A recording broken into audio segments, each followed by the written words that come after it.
ಭಾರತದ ಯುವತಿ ಯುಎಸ್ನಲ್ಲಿ ಕೊಲೆ, ಮಾಜಿ ಪ್ರೇಮಿ ಭಾರತಕ್ಕೆ ಎಸ್ಕೇಪ್.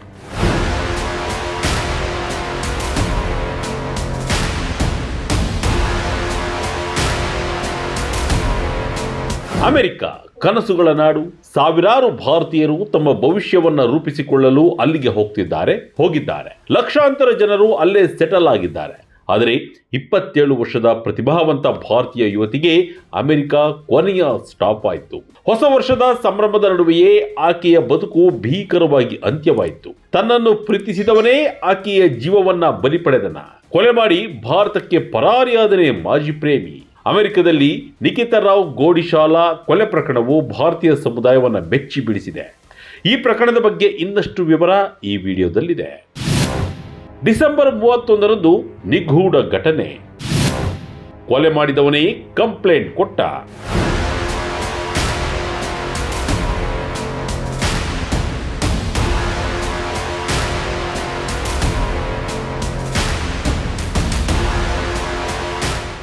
ಕಳೆದ ವಾರ ಸೋಷಿಯಲ್ ಮೀಡಿಯಾದಲ್ಲಿ ಒಂದು ಪೋಸ್ಟ್ ವೈರಲ್ ಆಗಿತ್ತು.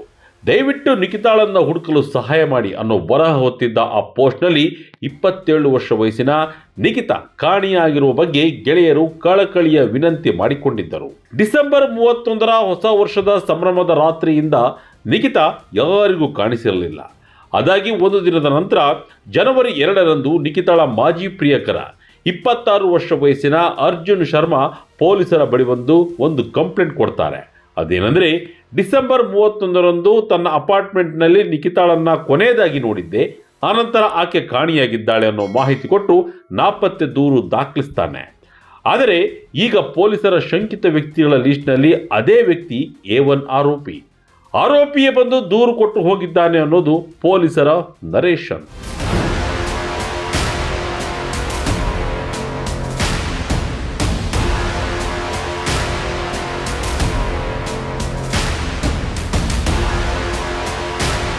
ಅಮೆರಿಕದ ಮೇರಿಲ್ಯಾಂಡ್ನ ಟ್ವಿನ್ ರಿಸರ್ವ್ ರೋಡ್ನಲ್ಲಿರುವ ಅರ್ಜುನ್ ಶರ್ಮರ ಅಪಾರ್ಟ್ಮೆಂಟ್ ಮೇಲೆ ಪೊಲೀಸರು ಕಣ್ಣಿಟ್ಟಿದ್ದರು. ನಾಪತ್ತೆ ದೂರು ದಾಖಲಾದ ಮರುದಿನವೇ ಅಂದರೆ ಜನವರಿ 3ರಂದು ಪೊಲೀಸರು ಅರ್ಜುನ್ ಮನೆಯನ್ನ ಶೋಧಿಸಿದಾಗ ಕಂಡ ದೃಶ್ಯ ಎದೆ ನಡುಗಿಸುವಂತಿತ್ತು. ನಿಖಿತಾ ರಾವ್ ಗೋಡಿಶಾಲಾ ರಕ್ತದ ಮಡುವಿನಲ್ಲಿ ಹೆಣವಾಗಿ ಬಿದ್ದಿದ್ದರು. ಆಕೆಯ ದೇಹದ ಮೇಲೆ ಚಾಕುವಿನಿಂದ ಇರಿದ ಗಾಯಗಳಿದ್ದವು. ಆದರೆ ಅಷ್ಟರಲ್ಲಾಗಲೇ ಕಾಲ ಮಿಂಚಿ ಹೋಗಿತ್ತು. ಪೊಲೀಸರು ಮನೆಗೆ ಬರುವಷ್ಟರಲ್ಲಿ ಅರ್ಜುನ್ ಶರ್ಮಾ ಅಲ್ಲಿಂದ ಪರಾರಿಯಾಗಿದ್ದ. ತನಿಖೆಯ ಪ್ರಕಾರ ಡಿಸೆಂಬರ್ 31ರ ಸಂಜೆ 7 ಗಂಟೆಗೆ ಸುಮಾರಿಗೆ ಅರ್ಜುನ್ ನಿಖಿತಾಳನ್ನ ಬರ್ಬರವಾಗಿ ಕೊಲೆ ಮಾಡಿರುವ ಶಂಕೆ ವ್ಯಕ್ತವಾಗಿದೆ.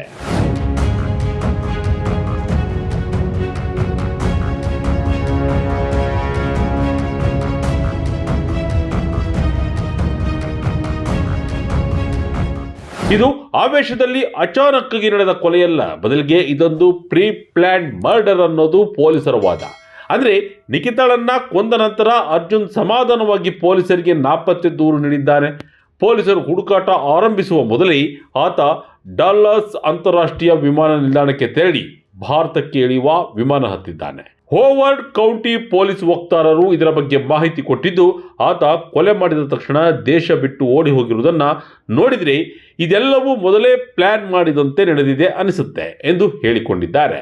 ಕೊಲೆಗೆ ಬಳಸಿದ ಆಯುಧದ ಬಗ್ಗೆ ಪೊಲೀಸರು ಇನ್ನೂ ಹುಡುಕಾಟ ನಡೆಸ್ತಾ ಇದ್ದಾರೆ. ಪ್ರತಿಭಾವಂತೆ ನಿಖಿತಾ ಕನಸುಗಳು ನುಚ್ಚುನೂರು. ಅರ್ಜುನ್ ಪತ್ತೆಗೆ ರೆಡ್ ಕಾರ್ನರ್ ನೋಟಿಸ್. ಪೊಲೀಸರ ಪ್ರಕಾರ ಈ ಹಿಂದೆ ಈ ಜೋಡಿಯ ನಡುವೆ ಯಾವುದೇ ದೊಡ್ಡ ಗಲಾಟೆ ನಡೆದ ಬಗ್ಗೆ ಪೊಲೀಸರಲ್ಲಿ ದಾಖಲೆಗಳಿಲ್ಲ.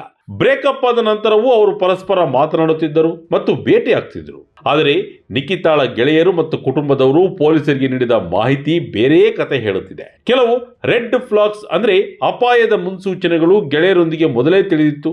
ಅರ್ಜುನ್ನ ನಡವಳಿಕೆಯಲ್ಲಿ ಏನೋ ಬದಲಾವಣೆ ಇತ್ತು ಅನ್ನೋದು ಅವರು ತಿಳಿಸಿರುವ ಮಾಹಿತಿ. ಇದೇ ಮಾಹಿತಿ ಈಗ ತನಿಖೆಯನ್ನ ಅರ್ಜುನ್ ಕಡೆಗೆ ತಿರುಗಿಸುವಂತೆ ಮಾಡಿದೆ. ಸದ್ಯಕ್ಕೆ ಅರ್ಜುನ್ ವಿರುದ್ಧ ಫಸ್ಟ್ ಡಿಗ್ರಿ ಮತ್ತು ಸೆಕೆಂಡ್ ಡಿಗ್ರಿ ಮರ್ಡರ್ ಚಾರ್ಜ್ಗಳನ್ನು ಹಾಕಲಾಗಿದೆ.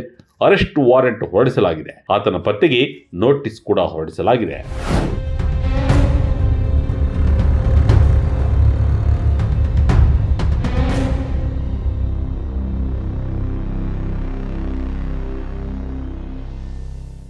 ನಿಖಿತಾ ಗೋಣಿಶಾಲ ಒಬ್ಬಳು ಅಸಾಧಾರಣ ಪ್ರತಿಭಾವಂತೆ. ತೆಲಂಗಾಣದ ಜವಾಹರಲಾಲ್ ನೆಹರು ಟೆಕ್ನಾಲಜೀಸ್ ಯೂನಿವರ್ಸಿಟಿಯಲ್ಲಿ ನಿಖಿತಾ ಫಾರ್ಮಸಿ ಅಧ್ಯಯನ ನಡೆಸಿದ್ದರು. ಅನಂತರ ಭಾರತದ ಕೃಷ್ಣ ಇನ್ಸ್ಟಿಟ್ಯೂಟ್ ಆಫ್ ಮೆಡಿಕಲ್ ಸೈನ್ಸಸ್ನಲ್ಲಿ ಕ್ಲಿನಿಕಲ್ ಫಾರ್ಮಸಿಸ್ಟ್ ಆಗಿ ಕೆಲಸ ಮಾಡಿದ್ದರು. ಅಲ್ಲಿಂದ ಅಮೆರಿಕಕ್ಕೆ ತೆರಳಿ ಮೇರಿಲ್ಯಾಂಡ್ ಯೂನಿವರ್ಸಿಟಿಯಲ್ಲಿ ಹೆಲ್ತ್ ಇನ್ಫಾರ್ಮೇಷನ್ ಟೆಕ್ನಾಲಜಿಯಲ್ಲಿ ಮಾಸ್ಟರ್ಸ್ ಪೂರೈಸಿದ್ದರು. ಹಾಗೆ ಅಲ್ಲಿನ ಹೆಲ್ತ್ ಕೇರ್ ಕಂಪನಿಯಲ್ಲಿ ಡೇಟಾ ಅನಲಿಸ್ಟ್ ಆಗಿ ಕಾರ್ಯನಿರ್ವಹಿಸುತ್ತಿದ್ದರು. ಕಂಪನಿಗೆ ಸೇರಿದ ಕೇವಲ ಒಂದೇ ವರ್ಷದೊಳಗೆ ಆಕೆ ಆಲ್ ಇನ್ ಅವಾರ್ಡ್ ಪಡೆದಿದ್ದರು. ಇಂಗ್ಲಿಷ್, ಹಿಂದಿ ಮತ್ತು ತೆಲುಗು ಭಾಷೆಗಳಲ್ಲಿ ಪರಿಣಿತಿ ಹೊಂದಿದ್ದ ನಿಖಿತಾ ಡೇಟಾ ಮೂಲಕ ಆರೋಗ್ಯ ಕ್ಷೇತ್ರದಲ್ಲಿ ಬದಲಾವಣೆ ತರಬೇಕೆಂಬ ದೊಡ್ಡ ಕನಸು ಕಂಡಿದ್ದರು. ಇಂತಹ ಒಬ್ಬ ಪ್ರತಿಭಾವಂತಿಯ ಬದುಕು ಈಗ ಕೊಲೆಯಲ್ಲಿ ಅಂತ್ಯವಾಗಿರೋದು ಬೇಸರದ ವಿಚಾರ.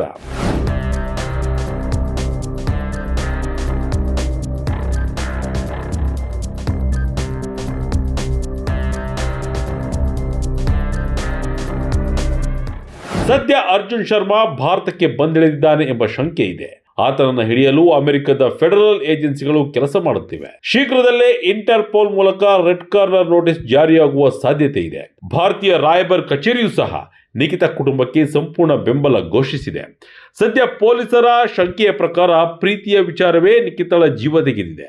ಅಮೆರಿಕದಲ್ಲಿರುವ ಭಾರತೀಯರು ಈ ಘಟನೆ ಬಗ್ಗೆ ಕಳವಳ ವ್ಯಕ್ತಪಡಿಸಿದ್ದಾರೆ.